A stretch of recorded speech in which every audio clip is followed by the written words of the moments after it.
Audiencia, buenas noches. Gracias por sintonizar Estación Siniestra. Esta noche tenemos un episodio bastante inquietante, porque hablaremos de apariciones en carretera, pero no de sombras rápidas o figuras que se vieron un momento en la oscuridad. Este episodio está a otro nivel. Relatos enviados por nuestros propios conectores, testimonios que ocurrieron en autopistas solitarias. Así que ponte cómodo, cómoda, apaga la luz y prepárate. Mi nombre es Santiago. Comenzamos.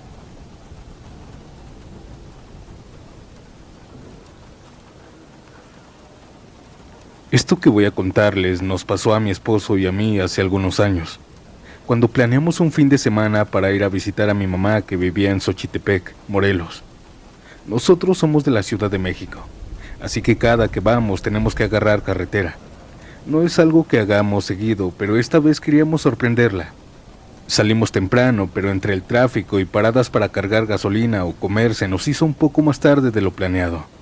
No era tan noche, eran aproximadamente las 7:30, pero ya estaba oscuro. Pasando la zona de Coajomulco, el paisaje cambia mucho. Ya no hay casas, ya no hay tiendas, ya no hay civilización. Solo carreteras, árboles y tramos largos completamente solos. Recuerdo que íbamos escuchando música, tranquila. Yo iba viendo por la ventana porque siempre me ha dado una tranquilidad enorme viajar en carretera. Esa noche se sentía muy solitaria. Iba cantando en voz baja, viendo pasar los árboles. Y de repente, de la nada, salió una muchacha a lo lejos. Mi esposo frenó fuerte, quedamos al frente de ella. Ella salió prácticamente de entre la oscuridad hacia el carril, agitando los brazos. Era una joven delgada, vestía normal, jeans y una playera rosa. Lo recuerdo perfectamente porque me llamó la atención el contraste de la ropa clara con la oscuridad del lugar. Pero lo que más me impactó fue que tenía un golpe en la cabeza. La sangre no se veía fresca, se veía como seca, oscura, pegada al cabello y a la ropa. Ella estaba muy alterada. Se acercó a la ventana y casi llorando nos dijo: "Por favor, ayúdenme, marquen a las autoridades, nos volteamos más adelante". Su voz era desesperada. Mi esposo se orilló y yo le pregunté dónde estaba el carro. Nos señaló hacia adelante, diciendo que estaban más adelante, que ella había corrido varios minutos buscando ayuda, pero que no había encontrado nada hasta que vio nuestras luces. Decía que su esposo estaba inconsciente al igual que sus hijos, que no quería que les pasara algo. Su voz se escuchaba entrecortada, estaba llorando. Mi esposo le dijo que subiera, que fuéramos al accidente para ayudar, pero ella no quería subir. Solo repetía que marcáramos a la patrulla, a la ambulancia, a quien fuera, pero que la ayudáramos. Yo intenté tranquilizarla, pero no permitía que la tocáramos. Hacía frío y le ofrecí una chamarra, pero se movía hacia atrás, como si no quisiera contacto. Mi esposo llamó al 911, dio el kilómetro exacto en donde nos dijo aquella muchacha. Explicó que había una volcadura cerca de ahí. Mientras tanto, la muchacha caminaba de lado para otro, alterada, llorando, diciendo que fuéramos a ayudarlos rápido. Le insistimos en que se subiera al carro, pero ella dijo que no. Le dijimos que ya habíamos pedido ayuda, que fuéramos para allá, pero parecía no entender. De pronto dijo que iría a buscar más ayuda, que intentaría encontrarse con los paramédicos en el camino, y salió corriendo, hacia la oscuridad justo por en medio de la carretera. Mi esposo y yo nos quedamos viendo sin entender. Arrancamos y avanzamos hacia donde ella nos había dicho que estaba el accidente. Yo iba muy nerviosa. Le dije a mi esposo que regresáramos por la chica, que estaba oscuro, que no se veía nada. Estaba en shock y no pensaba con claridad. Al principio él me dijo que no, que primero fuéramos al accidente, pero insistí tanto que al final dio la vuelta. Regresamos despacio por el tramo donde la habíamos visto, pero nada, ni un rastro. Seguimos más adelante buscándola, nos orillamos, nos bajamos un momento y gritamos, pero no se escuchaba nada, solo el viento y los árboles. Buscamos por gran parte de la carretera, buscamos entre los árboles unos minutos más, pero nada. Pasaron como 15 o 20 minutos en total buscándola, hasta que vimos una ambulancia pasar a toda velocidad hacia adelante. Pensamos que tal vez ya la habían recogido, así que decidimos seguir a la ambulancia. La seguimos varios kilómetros hasta que llegamos al lugar del accidente, y ahí estaba el carro, volcado, con las luces de emergencia parpadeando. Ahí ya habían patrullas, conos, personal acordonando la zona. Nos orillamos. Desde lejos vimos cómo los paramédicos sacaban a las personas del carro volcado. Primero a un hombre, luego a 2 niños, todos inconscientes, todos manchados de sangre. Pero después sacaron a una mujer vestida con jeans y playera rosa, el mismo golpe en la cabeza. Era ella, era a quien nos habíamos encontrado en la carretera. Sentí que el estómago se me cayó. Miré a mi esposo y él estaba igual de pálido. No podía ser posible. La habíamos visto caminando, hablando o gritando, pidiendo ayuda. Pero ahora estaba ahí, inconsciente, saliendo del carro volcado. Nos quedamos en shock. Mi esposo preguntó discretamente a un paramédico si habían encontrado a alguien caminando por la carretera pidiendo ayuda. Pero nos dijo que no, que solo ellos habían llegado. Yo todavía intenté pensar que tal vez era una hermana, alguien muy parecida. Pero preguntamos a uno de los oficiales y nos dijeron que solo eran ellos. No había ninguna otra mujer. Nos regresamos al carro sin decir nada. Seguimos manejando hacia Xochitepec en completo silencio. Ninguno quería decir la palabra. Pero los dos sabíamos lo mismo. Habíamos visto su espíritu. Salió a pedir ayuda para sus hijos, para su esposo. Llegamos a la casa de mi mamá y le contamos todo. Ella solo nos dijo algo que hasta hoy me pone la piel chinita. Cuando alguien muere en carretera, a veces no sabe que ya murió. Nosotros no sabemos qué fue de ellos. Espero de corazón que todos estén bien. Pero desde ese día, cada vez que paso por esa zona, recuerdo esta historia perfectamente.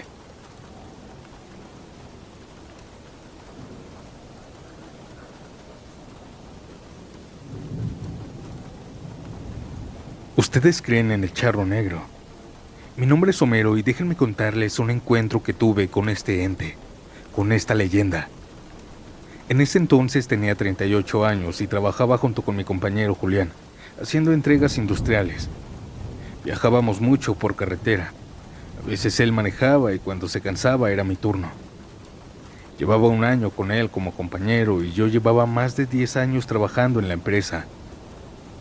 Claro que habíamos tenido encuentros paranormales. Claro que nos habían asustado. Sombras en la carretera, sonidos extraños, figuras que ves en la oscuridad. Pero nada parecido a esto. Eran alrededor de las 4 de la madrugada. Habíamos salido del centro de Guanajuato y queríamos llegar temprano a Santa Teresa, así que tomamos la carretera Guanajuato-Silao. A esa hora la carretera está prácticamente sola, solo uno que otro tráiler o camión de carga. Yo iba manejando una camioneta blanca de la empresa. Julián iba de copiloto. La carretera estaba despejada y, siendo honestos, íbamos algo rápido, unos 120 kilómetros por hora, quizá un poco más. No había tráfico y queríamos llegar un poco antes. Íbamos platicando cosas del trabajo, riéndonos de un cliente que siempre nos molestaba. El ambiente era normal, relajado, hasta que un ruido que escuchamos nos distrajo. Fue un relinchar, fuerte, pero no lejano. Se escuchó como si el caballo estuviera con nosotros. Julián y yo nos quedamos callados al mismo tiempo. Volteamos a ambos lados de la carretera, pero no había nada. Solo oscuridad y el asfalto iluminado por las luces. Pensamos que tal vez el camión que nos había rebasado segundos antes llevaba animales. Nos convencimos de eso, así que seguimos manejando, platicando y riéndonos. Pero unos segundos después, se volvieron a escuchar otro relinchar. esta vez del lado del copiloto, más cerca, mucho más cerca. Julián volteó hacia la ventana de golpe. Yo miré por el retrovisor, pero no se veía nada. La carretera estaba completamente sola. Intentamos tranquilizarnos diciendo que quizá alguna bocina estaba en algún punto de la carretera, algún sonido extraño que el viento arrastraba. Intentamos pensar eso. Pero entonces empezó algo peor. Se escuchó el galope, claros golpes de casco contra el pavimento, uno tras otro, como si un caballo viniera corriendo detrás de nosotros. Mi corazón empezó a acelerarse. Miré el retrovisor central, pero no se veía absolutamente nada. Sin embargo, en el espejo lateral del lado del conductor, de mi lado, algo comenzó a notarse. Una sombra. Al principio pensé que era un efecto de luz, pero no. Era la silueta de un caballo. Venía acercándose rápido. El sonido del galope era claro, fuerte, constante, y entonces lo vimos. Aquel caballo se emparejó con la camioneta. Era completamente negro, grande, más grande de lo normal. Encima iba vestido un hombre vestido de charro, todo de negro, con detalles dorados en el pantalón, y llevaba un poncho que le cubría el pecho y la espalda. Sombrero ancho, perfectamente colocado, espalda recta.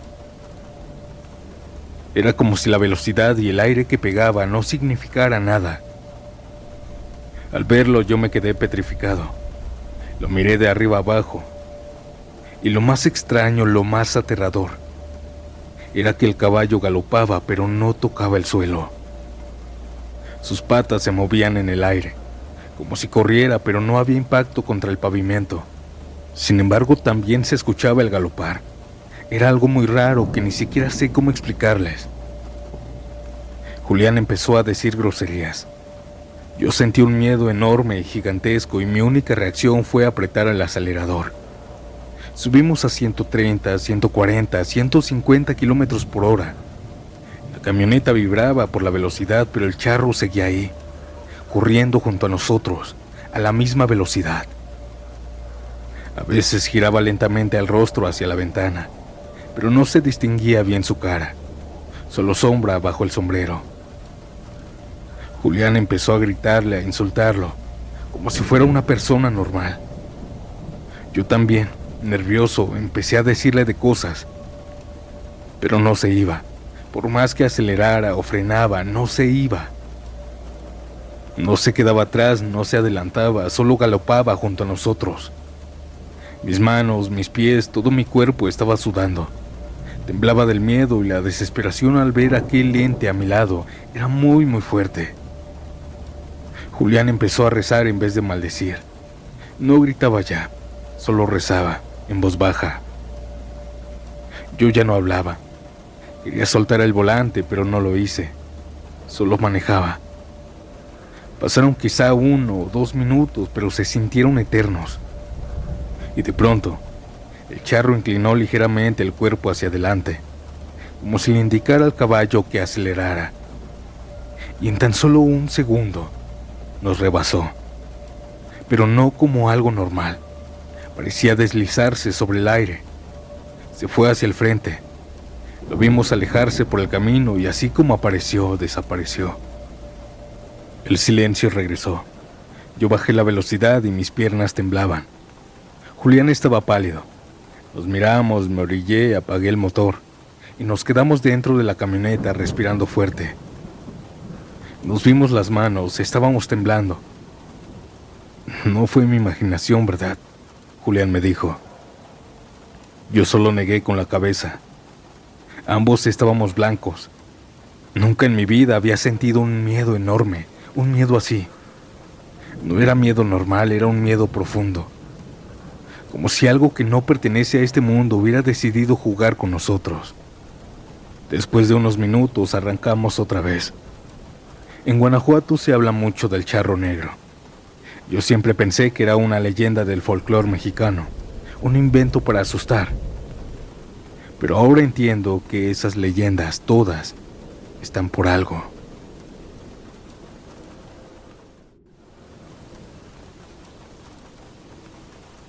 Audiencia, antes de continuar con el episodio, si te está gustando, déjame un like y comenta a qué hora te atreves a escuchar estas historias en carretera. Ahora no los interrumpo más y sigamos con el siguiente relato bastante inquietante. Continuemos.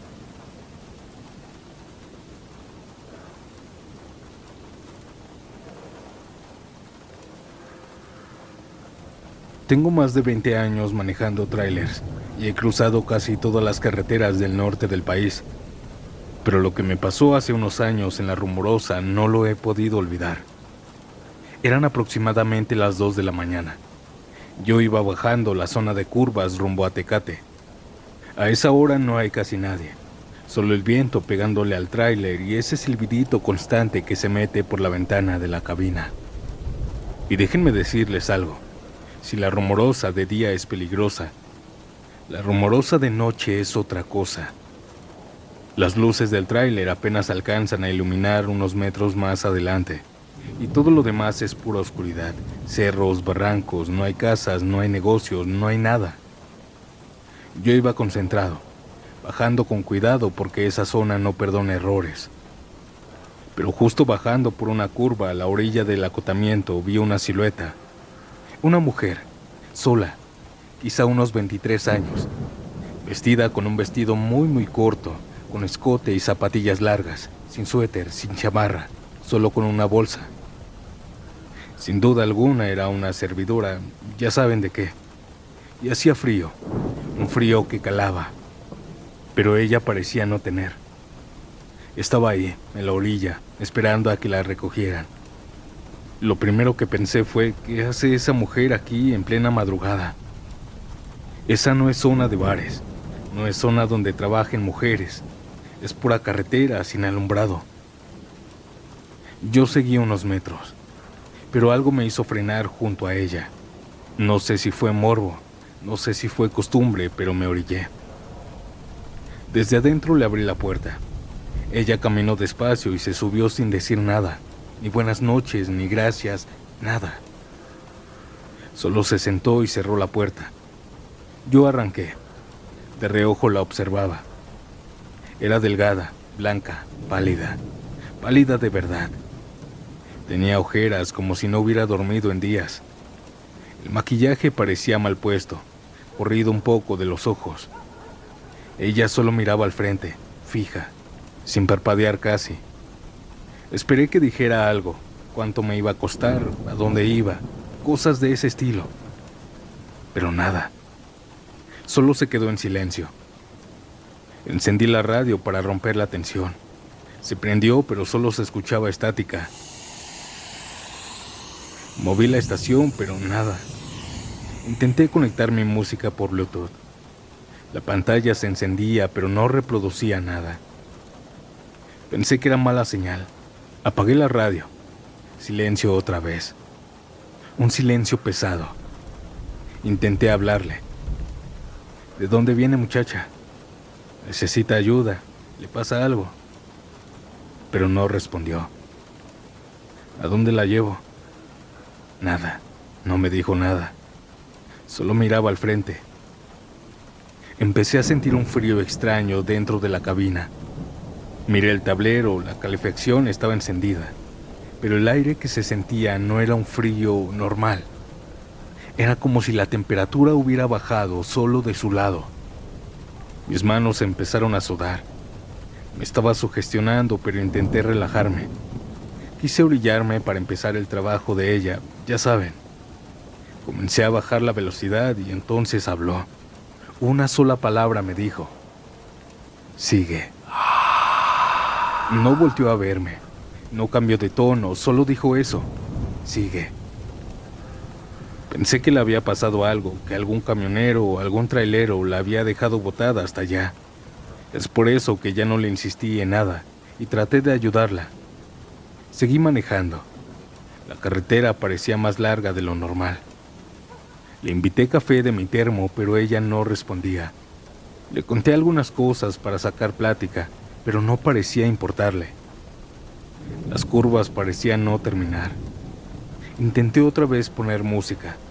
La radio encendía, pero no había estaciones, solo estática. así que la apagué de inmediato.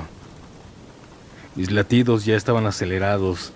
Dentro de mí había algo que me decía que no estaba bien esto. Intenté tocarle la mano solo para mostrarle apoyo, pero cuando mi mano rozó su piel, sentí hielo, no frío, hielo, como cuando tocas un metal en el invierno. Yo retiré mi mano. Ella no reaccionó, ni me miró, ni se movió. Solo seguía viendo hacia adelante. Comencé a sentir que el espacio dentro del tráiler se hacía más pequeño, el aire más pesado, me costaba respirar profundo. Tenía una leve sospecha de saber lo que era esa mujer, pero no quería aceptarlo. Quise relajarme. Decidí que se iba a bajar. Empecé a orillarme. Antes de detenerme, volvió a hablar. Llévame al pueblo. Su voz era plana, sin emociones. Sigue, me dijo. No discutí. No sé por qué hice eso, pero sentí que no debía llevarle la contra. Seguí manejando hasta ver las primeras luces de Tecate. Entré al pueblo. Las calles estaban vacías. Ella levantó la mano y señaló una dirección. Yo la obedecí. Giré una calle, luego otra, pasé varias cuadras. Me metí a donde ella decía, hasta que paramos en un lugar. Vi dónde estábamos. Estábamos frente al cementerio municipal de Tecate. Las rejas cerradas, oscuro, silencioso. Me detuve. Ella abrió la puerta. Me dijo gracias a secas y bajó despacio. Cerró, caminó hacia la reja. Yo la seguí con la mirada. No volteó, no se despidió, no dijo nada. Ella llegó a la reja del cementerio y sin detenerse, la atravesó. La atravesó a audiencia, como si no existiera. Mi cerebro tardó unos segundos en entender lo que estaba viendo. Sentí que el pecho se me cerraba. Ella caminó unos pasos adentro del panteón y desapareció entre las tumbas. El frío dentro del tráiler desapareció de golpe. La radio se encendió sola y comenzó a sonar una estación normal. Era como si nada hubiera pasado, como si nada hubiera cambiado. Me quedé inmóvil unos segundos. Después apagué todo y arranqué. No miré atrás, no le conté a nadie, no pregunté nada. Solo era mi miedo y yo. Mientras manejaba de regreso a la carretera, supuse algo. Tal vez esa mujer murió en ese tramo. Tal vez alguien la aventó ahí y la dejaron tirada. Quizás su cuerpo fue enterrado en ese cementerio, pero su alma seguía atrapada ahí, en esa carretera. Y esa noche, yo solo la llevé a donde pertenecía.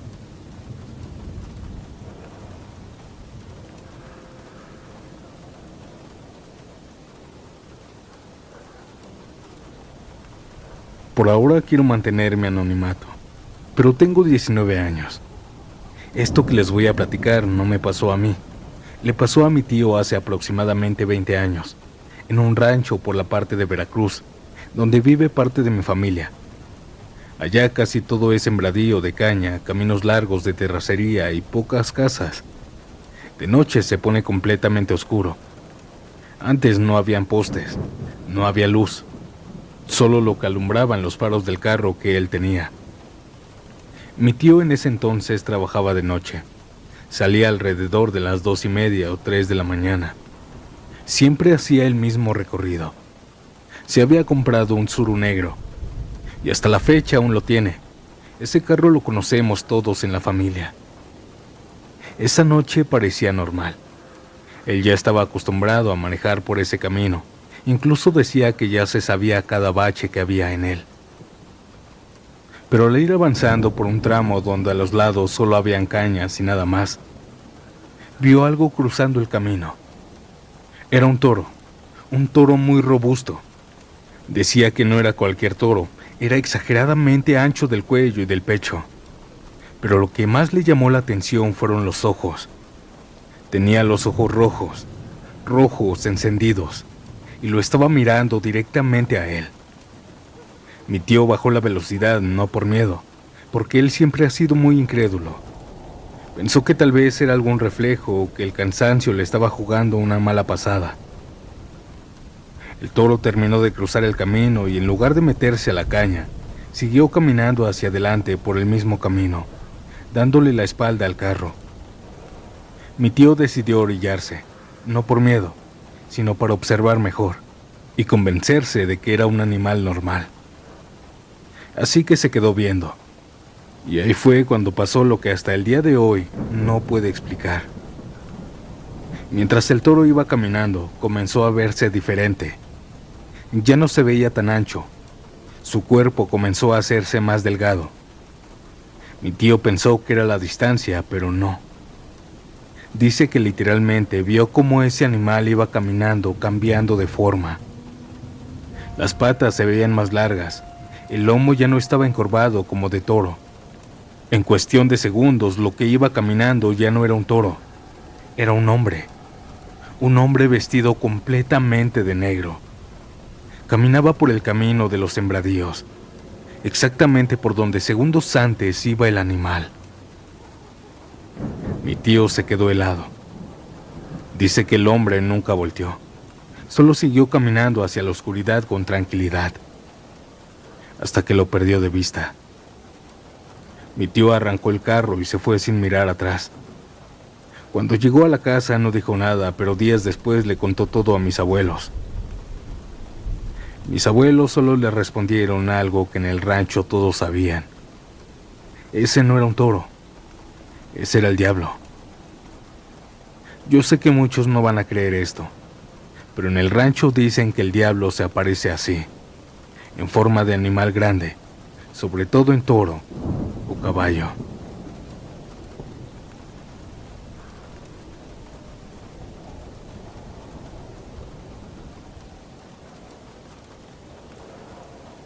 Mi nombre es Arturo, y esta experiencia le pasó a mis papás hace unos años. Mis abuelos vivían en el pueblito, una localidad rural perteneciente al municipio de Jilotepec, cerca de Xalapa, Veracruz. Anteriormente mis papás iban a visitar a mis abuelitos de manera constante, pero en una de tantas visitas, mi abuela le comentó a mi mamá que habían encontrado a un campesino muerto en la parte final del rancho de mi abuelito. Ese campesino era conocido por todos y había salido a ver sus tierras, que eran vecinas a las de mis abuelos. Su familia, al ver que no llegaba a la hora de costumbre, decidió ir a buscarlo. Sí lo encontraron, pero estaba tendido ya en la tierra sin signos vitales. Los primeros argumentos concluyeron que la causa de muerte había sido un paro cardíaco. Posteriormente, las autoridades comenzaron las diligencias para el levantamiento del cuerpo y el traslado al CEMEFO. Pero al llegar a la entrada del rancho de mis abuelos, decidieron reposarlo unos minutos ahí, para después continuar el camino con los trámites correspondientes. Al día siguiente, un familiar había fallecido, y mis abuelos vinieron a Jalapa a asistir al funeral. Después de acompañar un rato, mis abuelos quisieron regresarse al rancho, y aunque mis papás trataron de persuadirlos para que se quedaran en casa, debido a que ya era muy de madrugada para llevarlos hasta allá, no lograron convencerlos, así que emprendieron el camino de regreso. Ellos me dijeron que durante todo el trayecto no hubo ninguna situación fuera de lo común. Llegaron al rancho, y mi papá decidió entrar a la mitad del entronque para dar la vuelta y retornar. Pero durante esa maniobra su auto se apagó, quedando separado justo a la mitad de la entrada. Mi abuelo, mi papá y mi mamá trataron de empujarlo, pero el carro se apesantó más y los esfuerzos no resultaron. Mi papá pensó que había sido una falla mecánica, ya que su auto, Datsun, modelo 78, para aquel entonces ya era considerado una pieza clásica, pero jamás le había pasado una situación así. Fue entonces que decidieron descansar un poco del esfuerzo. Pero en ese momento comenzaron a escuchar unas pisadas. Era como si un grupo de personas vinieran en peregrinación. Pensaron que tal vez se trataba de un grupo de amigos que regresaba de alguna fiesta o algo similar. porque no era recurrente que personas transitaran a esa hora por ahí. Sin embargo, mi mamá vio la posibilidad de que ese grupo de personas pudieran ayudarlos a empujar el carro y retornar a casa. Pero al paso de los minutos, el sonido de las pisadas se fue extinguiendo lentamente, hasta que ya no se percibió nada. Mis papás dedujeron que ese grupo se había ido por algún otro camino. No se espantaron en el momento, pero mi papá, en su último intento por maniobrar con el carro, decidió arrancarlo y mágicamente encendió, permitiendo así dar la vuelta y salir de forma correcta de donde estaba atascado. Ellos dijeron que el coche ya no presentó ninguna otra falla hasta que llegaron a Jalapa. Aunque al paso de los años, platicando sobre ese eco, mis papás y mis abuelos piensan que tal vez el alma de aquel que reposaron en la entrada del rancho fue la que los ayudó a encender el carro nuevamente. O tal vez trataba de dar su último mensaje, debido a su fallecimiento repentino. Tiempo después y en futuras ocasiones que ellos iban para allá, no volvieron a pasar por alguna otra situación así. Sin embargo, es algo que aún me causa intriga y curiosidad en parte. Muchas gracias, audiencia, por escucharme.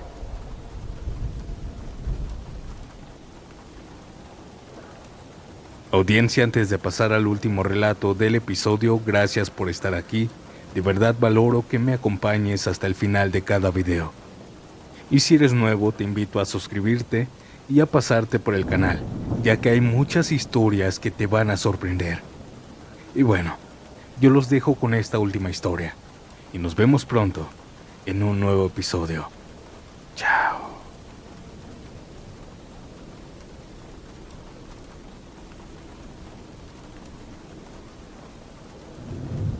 Les voy a contar la primera vez que vi un fantasma. Esto me pasó cuando tenía 17 años. Era la primera vez que mis papás me prestaban el carro para salir de fiesta. Mi papá me lo dio casi con miedo. Me dijo 1000 veces que no tomara, que regresara temprano y que manejara con cuidado. Era un Jetta gris bien cuidado.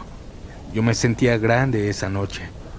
Fuimos a una fiesta por la zona boscosa del Estado de México, rumbo a un tramo que conecta hacia Temascaltepec. No es autopista grande, es carretera con curvas, bosques y muy poca luz. Salimos de la fiesta como a las 3:30 de la madrugada. Yo no había tomado, eso lo tenía claro. Íbamos 3, yo manejando, Diego de copiloto y Marcos atrás. Eran como las 4 de la mañana cuando agarramos el tramo más oscuro. La música iba bajita, ya todos estábamos cansados. Había neblina ligera en algunos puntos. Iba manejando, concentrándome, cuando entonces vi algo. Del lado derecho del acotamiento, un hombre estaba en bicicleta. Iba pedaleando despacio, de espaldas a nosotros. Traía un chaleco naranja, de esos que usan trabajadores o ciclistas para que los vean en la noche. Las franjas brillaban cuando les pegaban nuestras luces. Al principio no me pareció tan raro. Pensé que quizá era alguien que iba a trabajar temprano, aunque eran las 4 de la mañana. Lo fui viendo mientras nos acercábamos, pedaleando, lento, muy recto, sin voltear. No reaccionó cuando nuestras luces lo iluminaron completamente. Se lo señalé a Diego. ¿Ves al de la bici? Sí, me dijo. Ha de estar bien peligroso aquí manejar a esta hora. Marcos también se asomó a verlo. Ya estábamos a unos metros. Yo bajé un poco la velocidad porque me dio miedo, me dio cosa pasarle tan cerca. La carretera estaba completamente sola. No venía ningún carro en sentido contrario. Podía ver claramente la bicicleta. Y justo cuando estábamos por emparejarnos con él, aquel hombre desapareció. Simplemente ya no estaba. La bicicleta tampoco. Era como si lo hubieran borrado del camino. Yo frené instintivamente. Diego gritó y Marcos dijo una grosería. Los 3 volteamos al mismo tiempo, y justo en el lugar exacto donde lo habíamos visto desaparecer, había una pequeña capilla de carretera, de esas que ponen donde alguien murió. La cruz tenía flores secas. La capillita tenía una veladora adentro ya acabada. Yo estoy seguro de algo. Esa cruz, esa capilla, no la vi cuando lo estaba observando a lo lejos. Si hubiera estado ahí, la hubiera notado desde antes. Pero lo que vi fue un hombre pedaleando, no una cruz. Seguimos avanzando ya con ese susto. Apagué la música, yo sentía el corazón golpeándome el pecho.